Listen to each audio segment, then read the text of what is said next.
Hello दोस्तों, बहुत बहुत स्वागत है आपका आज के हमारे नए वीडियो में। आज हम उमंग क्वालिटी सर्कल का प्रेजेंटेशन वीडियो है। इस वीडियो में हम आपको दिखाने वाले हैं। यह वीडियो लास्ट तक जरूर देखें और सफलता पाने के लिए मेहनत डेली करना पड़ता है। सफलता एक दिन में नहीं, एक दिन जरूर मिलती है। वीडियो को लास्ट तक जरूर देखें और बताएं यह वीडियो आपको कैसा लगा।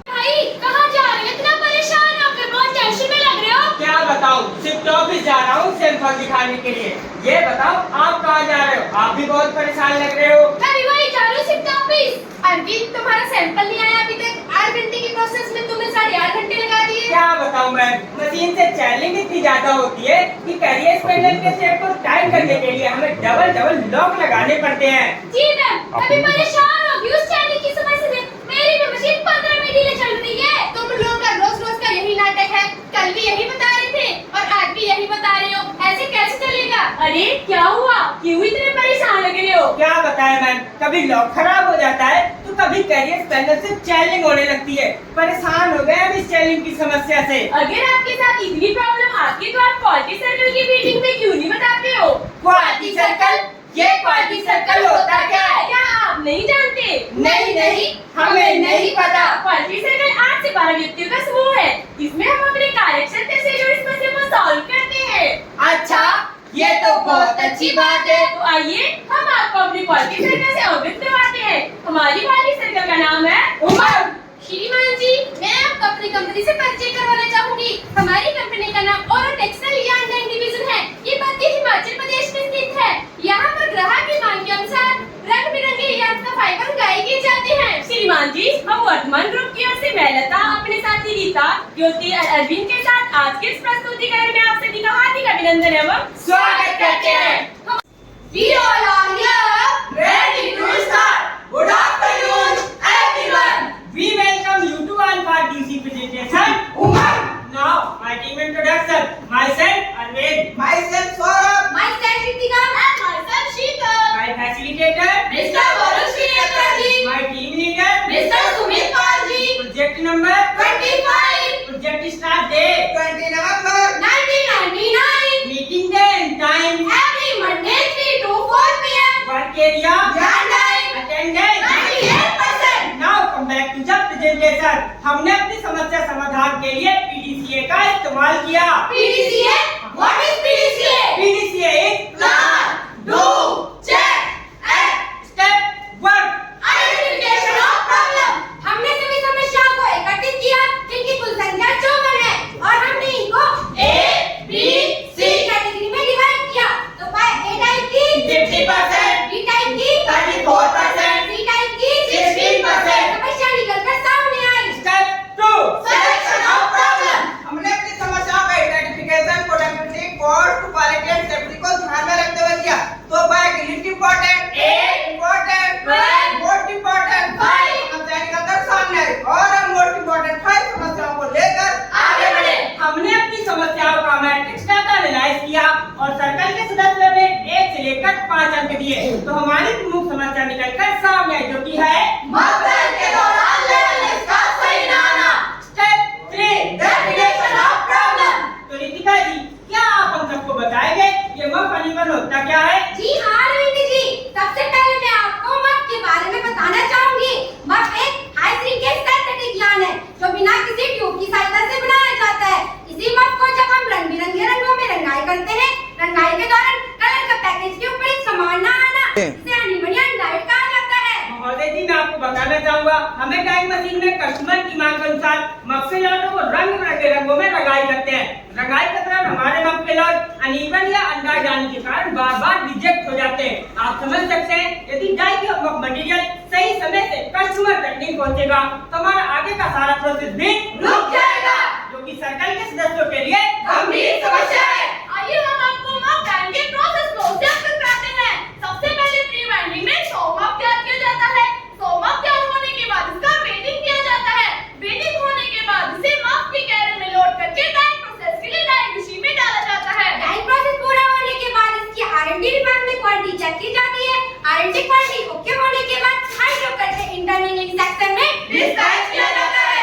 जैसा कि आप सभी जानते हैं, किसी भी कार्य को करने के लिए हमें प्लान की आवश्यकता पड़ती है। हमने भी प्लान एक्टिविटी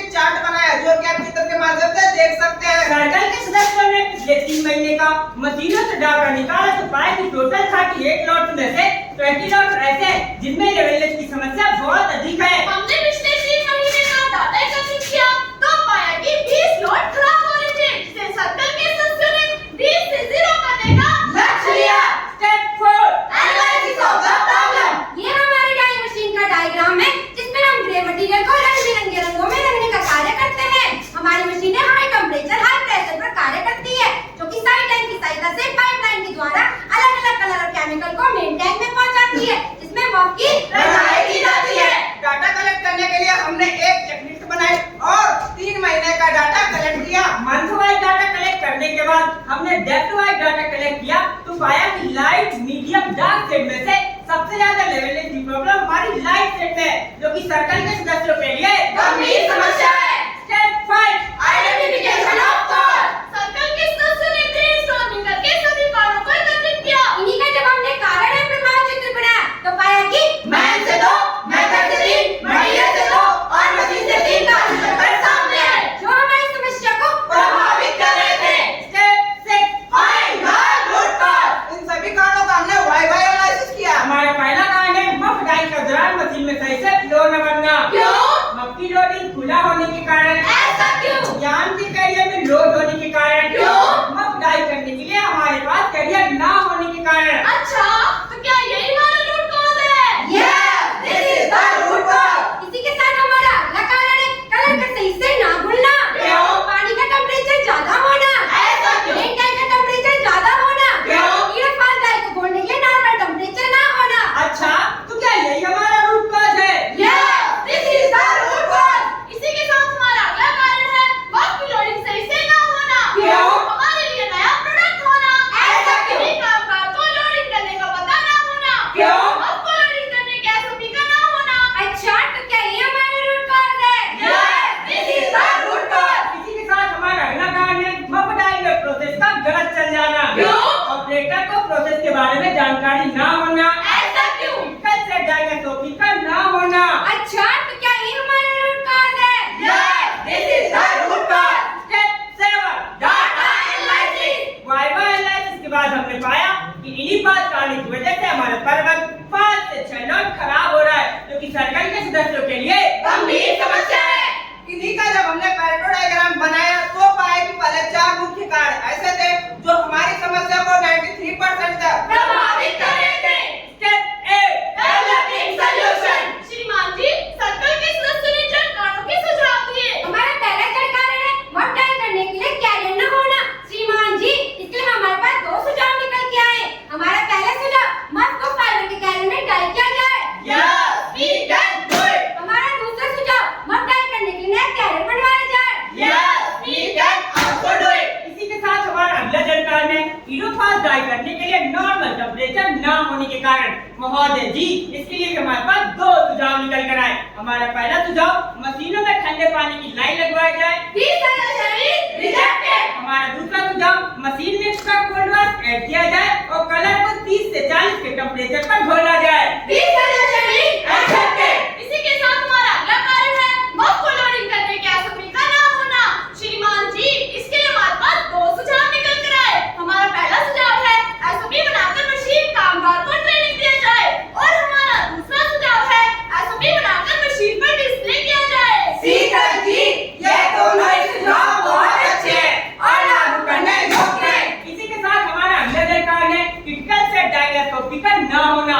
महोदय जी, इसके लिए हमारे पास 2 सुझाव निकल कर आए। हमारा पहला सुझाव मफ को नॉर्मल पैटर्न से डाई किया जाए। रिजेक्टेड। हमारा दूसरा सुझाव मफ डाई करने के लिए अलग से प्रोसेस तथा SOP होनी चाहिए। एक्सेप्टेड। इन सभी सुझावों को लागू करने में जो खर्चा होना था उसका सर्कल के सदस्यों ने आकलन किया तो पाया कि कुल खर्च 22,400। यही जज्बा रहा तो मुश्किलों का हल भी निकलेगा। यही जज्बा रहा तो मुश्किलों का हल भी निकलेगा। जमीन बंजर हुई तो क्या, वहीं से जल भी निकलेगा। ना हो मायूस ना घबरान देना से मेरे साथी, ना हो मायूस ना घबरान देना से मेरे साथी, इन्हीं रातों के दामन से सुनहरा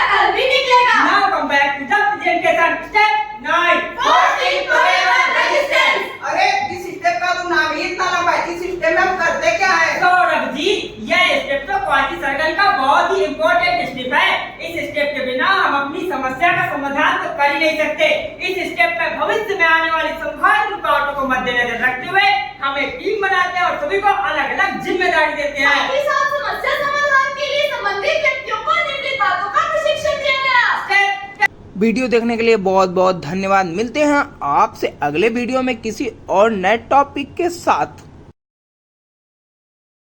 वीडियो में